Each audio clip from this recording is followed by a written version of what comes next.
USC and Notre Dame posture about the end of college football's most storied rivalry.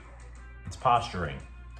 Gilbert Arenas, meanwhile, claims his son's vehicle crash is on, Elon Musk. And the Chargers signed their top draft pick. Good morning. I'm James. And this is your daily dose of sports and snark for the greatest sports city in the world, Los Angeles. This is the faithful Angelenos Morning Report. It is May 20th, 2025. Welcome back to the Sanctum Sanctorum of LA Sports. I'm overjoyed to talk to you guys today because we added multiple new subscribers to the Angeleno Familia. Totally loving it. Do you like being in the know about LA Sports? Well, if you do, click and clack the like button. Click and clack the subscribe button.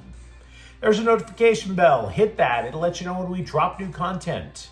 Sharing is caring. Let people know we exist. And by all means, comment. Before we go through the news and notes, a quick look at the scoreboard. Arizona beat the Dodgers 9-5. The Dodgers, though, are still in first place despite a 4-game losing streak. As for today, Arizona's going to be at the Dodgers again at 7 o'clock. Who the hell knows who's going to pitch for the Dodgers? By the way, in case you hadn't noticed, that was my wife's cat, Cockblocker, making his long-awaited return to the show.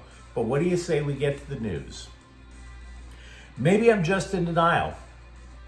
I really think I am, because the rumors have resurfaced about USC-Notre Dame, the battle for the jeweled shillelagh, ending. I just don't buy it. I could be in denial. This year's game, which will be in South Bend on October 18th, is the last one of the current contract. USC is reluctant to commit to a long-term extension. The Trojans are uncertain about the future of college football playoff formats, for example, and now they have to account for the growing demands of the Big Ten football schedule. Consider this. There's trips to Purdue, Illinois, Nebraska. The Trojans will be flying 5,596 miles for those 3 games. And that doesn't even account for the additional 2,000 miles that it takes to get to Notre Dame. Now, USC has offered to play the Irish again at the Coliseum in 2026. And I realize, look, I enjoy this rivalry. I look forward to this rivalry. If I were still the type of guy who bought a bikini calendar, I would circle the date for a said rivalry. So I hear you on that. But before you call Lincoln Riley a coward, as those mouth-breathing hillbillies in the SEC did last year before the Trojans slapped around LSU, remember that? Before you call Lincoln Riley a coward, remember this rivalry is actually super convenient for Notre Dame. Notre Dame isn't in a conference. Notre Dame can create its own schedule, and believe you me, if you've ever looked at the schedule, they take advantage of that. Who the hell else would schedule those cupcakes? Unless it was a school like Notre Dame. They needed at least 1 or 2 games to establish that they were somewhat serious about playing the big boys. USC being one of them. The Irish, by the way, in their schedule this year, play 1 game outside of their own time zone. It will be at Stanford. Not exactly a challenge. So to be clear, I'm not advocating that the game go away. I love the rivalry. I love rivalries that are so old school that you see Social Security recipients taking swings at each other. That's awesome. That's hilarious. I'm in favor of octogenarians getting into slap fights over college football. Bring it on. Totally love it. Mort, gonna get you for what you should. Please bring it. What I am saying is that I understand USC's point, particularly if you're trying to use it as leverage in contract negotiations. We don't know what the standards were in the contracts before. What does USC want? Because maybe, just maybe, what they're asking for is to keep the rivalry and to make the next contract more favorable to them. They're the ones that are flying across the country again. So no, I'm not predicting that this game vanishes. I'm suggesting that the USC athletic department is using it as leverage. Could be wrong. Could be. Keep the topic on USC, but a different sport. It took my father to pass away for me to fully appreciate how much he had my back. I don't know how many of you have had parents pass away, but yeah, you kind of sit back and go, wow, that person, that dude, that lady, the one who raised me, the one who made me the confused, morally bankrupt guy I am now, that person really had my back, right? And I say that in the hopes that USC basketball recruit Elijah Arenas understands just how much his dad, former NBA sharpshooter Gilbert Arenas, has his back right now. Gilbert Arenas said the reason that his son crashed a Tesla Cybertruck into a fire hydrant and a tree in April is because the steering wheel malfunctioned. Meanwhile, those of us who live in the real world think the steering wheel malfunctioned because his son fell asleep on it. I'm not suggesting Elijah was on drugs or booze. I'm not suggesting he's a horrible human being. I'm suggesting he was a teenager out driving way past his bedtime. This is not to hate on anybody involved. Not anyone. But stop and pause. If you take away the MAGA politics, throw it off to the side, it should be pointed out, Teslas are among the safest vehicles on the road. This is not something where it's akin to falling apart. You're not driving a Ford Pinto. You're driving state-of-the-art technology on the road with cameras all over the place, buzzers that go off if you're thinking of sliding into the next lane and it's too close to another car.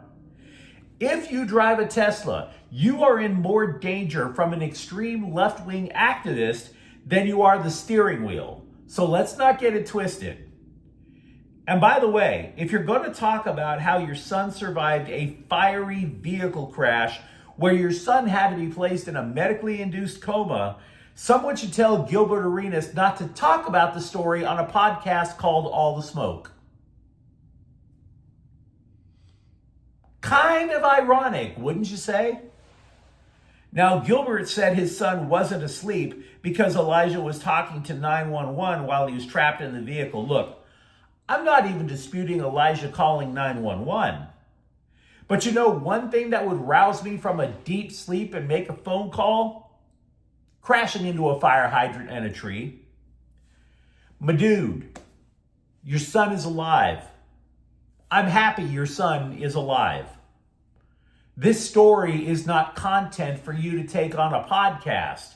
Take the W. Your son is alive and nobody else got hurt. Move on with your life. The Chargers have signed top draft pick Omari Hampton, which lowers the controversies surrounding the North Carolina running back to where it should be, 1. And that controversy is the fact that he was taken in the first round in the first place.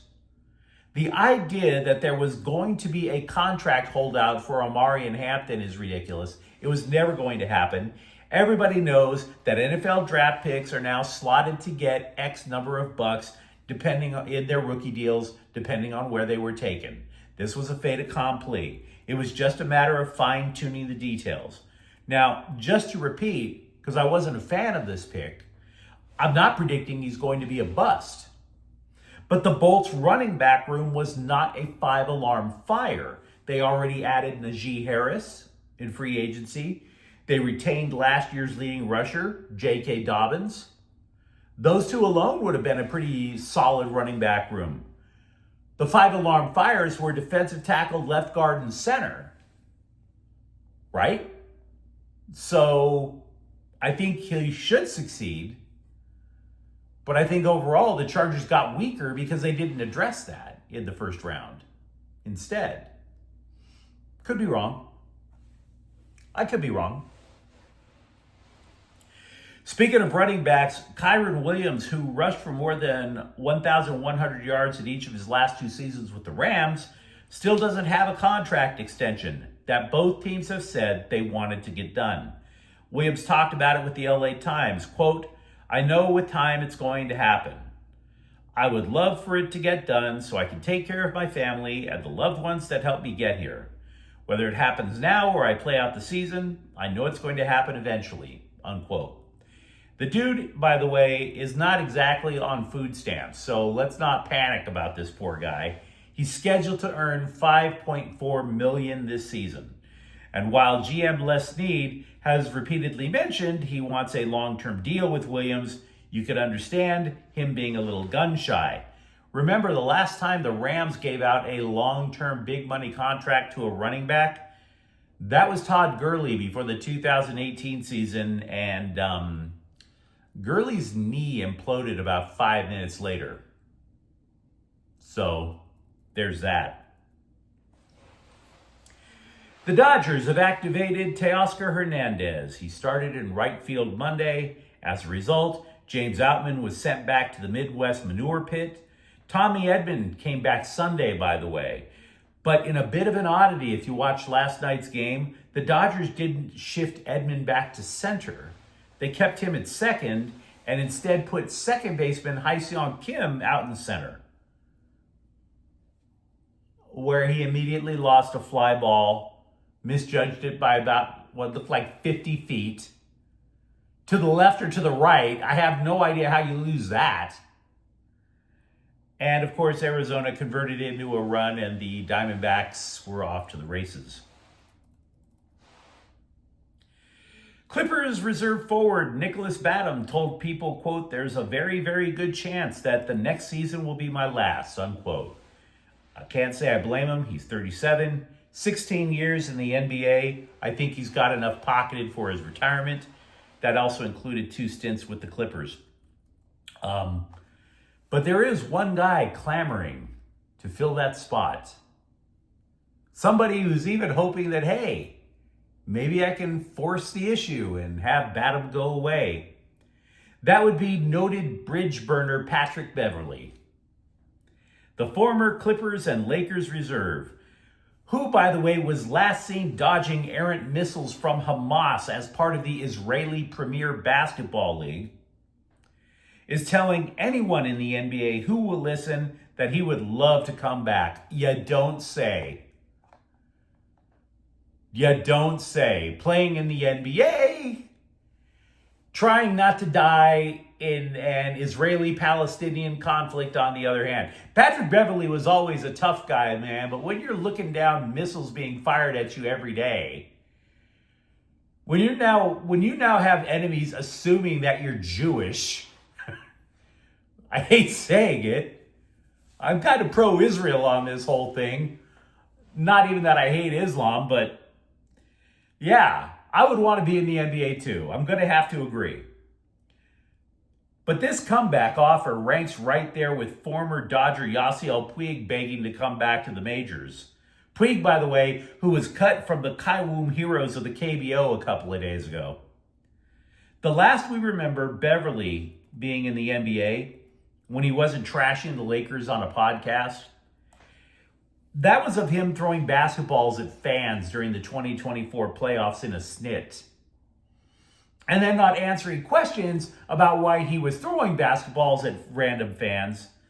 And the reason that he wouldn't answer questions is because the interviewer wasn't a subscriber to his podcast. Said Beverly about the here and now, quote, "I hit a couple of GMs, a couple coaches. I said, listen, just invite me to training camp.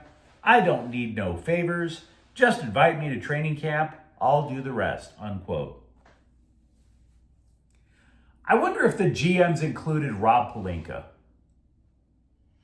Or for that matter, any of the GMs from the 7 teams that basically chased him out of town for behaving this way. You let me know what you think in the comments thread. Talk to me, for example. Do you believe that USC-Notre Dame is going to go the way of the dodo? For that matter, do you believe that Teslas are on a mission to kill USC basketball recruits? And if you enjoyed the content, don't forget to subscribe to Faithful Angelenos. We're talking LA sports every single day here. Thank you for watching. I'm James, and we'll be back tomorrow. Faithful Angelenos is a Kian Corte El Queso production. Take care.